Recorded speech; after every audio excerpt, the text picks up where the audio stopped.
Electro homeopathic remedies और हमारे body के सिस्टम के क्रम में हम आपको पढ़ रहे हैं मानव रिप्रोडक्टिव ऑर्गन के बारे में। तो मानव रिप्रोडक्टिव ऑर्गन के बारे में हमने बता दिया था और इसके बारे में अब मानव रिप्रोडक्टिव ऑर्गन के जो भी आपको डिजीज हैं उसके डिजीज पर हम लोग आज मतलब अध्ययन करेंगे। तो इसमें मुख्य रूप से आपको मेल रिप्रोडक्टिव ऑर्गन के डिजीज होते हैं। आपको यहाँ हम दिखा दिए हैं, जैसे आपको हाइड्रोसील में वृद्धि यानी हाइड्रोसील अंडकोश में वृद्धि, आपको मेलेंटाइटिस पेनिस में सूजन, सिफिलिस उपदंश, गोनोरिया सुजाक, यूरेथ्राइटिस मूत्र मार्ग में शोथ, है ना। यानी जो भी आपको रिप्रोडक्टिव ऑर्गन हैं उसमें कौन कौन सी डिजीज हो सकती है। इसमें कुछ और जैसे स्किन डिजीज भी होता है और उसके बारे में भी हम लोग अध्ययन करेंगे, है ना।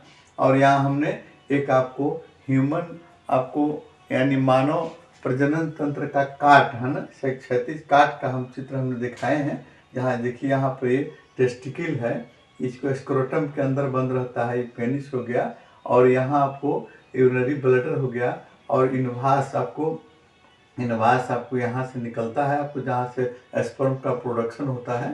साथ साथ में आपको स्पर्म डक्ट जो है, इसके डक्ट के माध्यम से आपको स्पर्म आता है यहाँ पर आपको यूरिनरी ब्लैडर के नीचे, और यहाँ पर सेमिनल वेसिकल्स होता है। यहाँ से जो लिक्विड आपको सीमेन जो बनता है उस सीमेन के माध्यम से आपको फिर जब हम सेक्स के दौरान में ये आपको सीमेन और स्पर्म मिलकर आपको यूरेथ्रा के माध्यम से, पेनिस के माध्यम से बाहर निकलता है। इसका हम एक क्षैतिज काट हम बना दिए। अब इस पर कौन कौन सी इलेक्ट्रो होम्योपैथिक औषधियाँ कार्य करती हैं, जैसे आपको S1 C5 भेनवन आपको, और साथ साथ में S1 main sexual reproductive organ के मेडिसिन हैं आपको S1 S3 L1 भेनवन RE C4 C2 S2 और E3, है ना।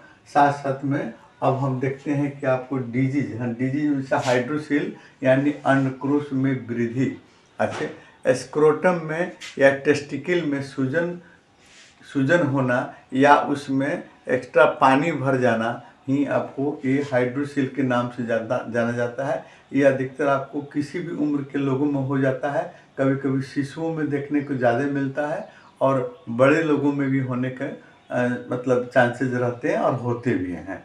अब इसको हम देखते हैं कि कई प्रकार का होता है। ये हाइड्रोसील जो है दो प्रकार से आपको टेस्टिकल के और स्क्रोटम के उसमें डेवलपिंग के हिसाब से दो तरह का होता है। एक होता है आपको कम्युनिकेटिंग आपको हाइड्रोसील, जिसमें आपको टेस्टिकल की थैली पूरी तरह से बंद नहीं रहती है और दर्द और उसमें सूजन हो जाता है ना। और साथ में नॉन कम्युनिकेटिंग आपको डिजीज, जिसमें आपको टेस्टिकल की थैली बिल्कुल बंद रहती है और हल्का दर्द रहता है। यह प्राय बच्चों में देखने को मिलता है और अपने से ठीक भी हो जाता है। बच्चे जन्म लेते हैं उसी पीरियड में आपको माँ के भ्रूण में जब आप टेस्टिकल का डेवलपिंग होता है उस समय ही आपको उस झिल्ली के अंदर बंद रहता है, वो जब नीचे आता है खसकता है तो उसी समय आपको ज़्यादातर नॉन कम्युनिकेटिंग डिजीज होने की संभावना रहती है। जो बच्चे के जन्म होने के बाद में थोड़ा मोड़ा हाइड्रोसील में सूजन रहता है वो 1-2 महीना में स्वतः ठीक हो जाता है।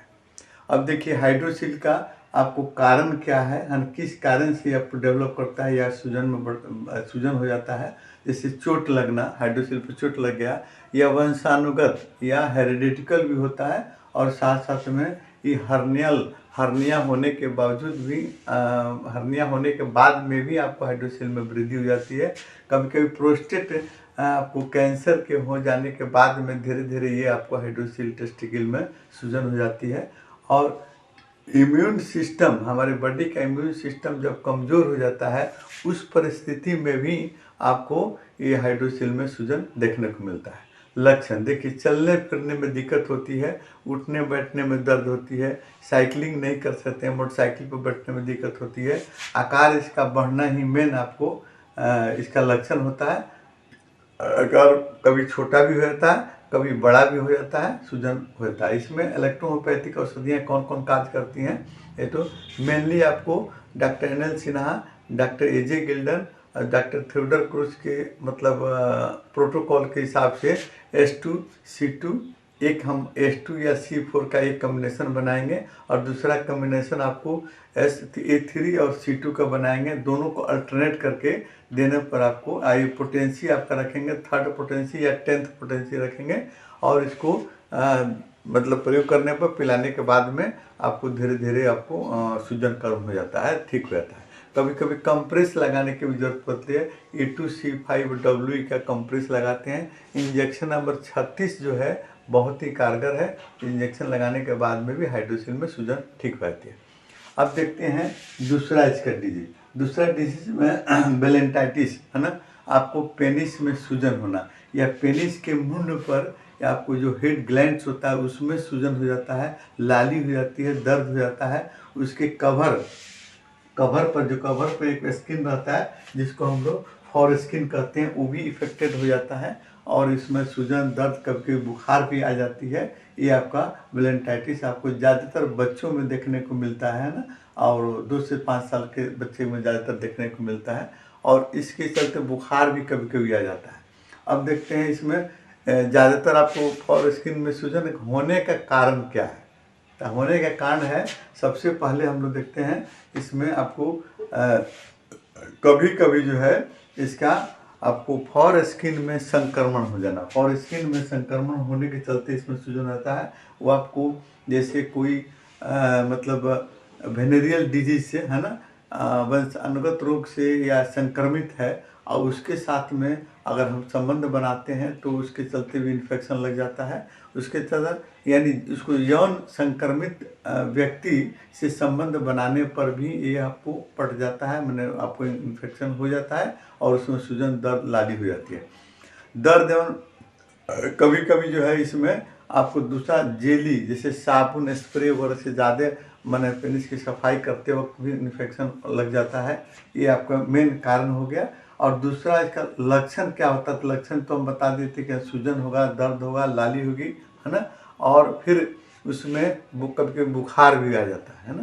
तो इसमें कौन कौन सी दवा का हम प्रयोग करेंगे, दवा में जैसे ES ट्रीटमेंट में आपको AJ गिल्डन चाहे आपको इनका B कुलकर्णी साहब ने बताया कि S1, वेनवन और C1 जो आपका मेन मेडिसिन होगा। आपको वेनेरियल डिजीज की मेडिसिन है C1, S1, वेनवन और साथ साथ में इसको G है ना, G आपको 3rd डाइल्यूशन में या 10th डाइल्यूशन में हम लोग पिलाते हैं तो आपको ये इन्फेक्शन दूर रहता है। कभी डॉक्टर NL सिन्हा के अनुसार ये 3 C1 और वेनवन को 10th पोटेंसी में देने पर भी ठीक होता है। कंप्रेस आपको A2C5 और WE का कंप्रेस लगाने पर भी जल्दी आपको प्रभाव से मुक्ति मिल जाती है और 29 नंबर इंजेक्शन का प्रयोग करने पर भी आपको इसमें सूजन और दर्द आपको ख़त्म हो जाती है। इसमें भी एक फार्मूला में लिखा है S1C5 वेनवन आपको 10th पोटेंसी में कंप्रेस लगाने पर बेलेंटाइटिस में पेनिस में सूजन होना आपको ख़त्म हो जाता है।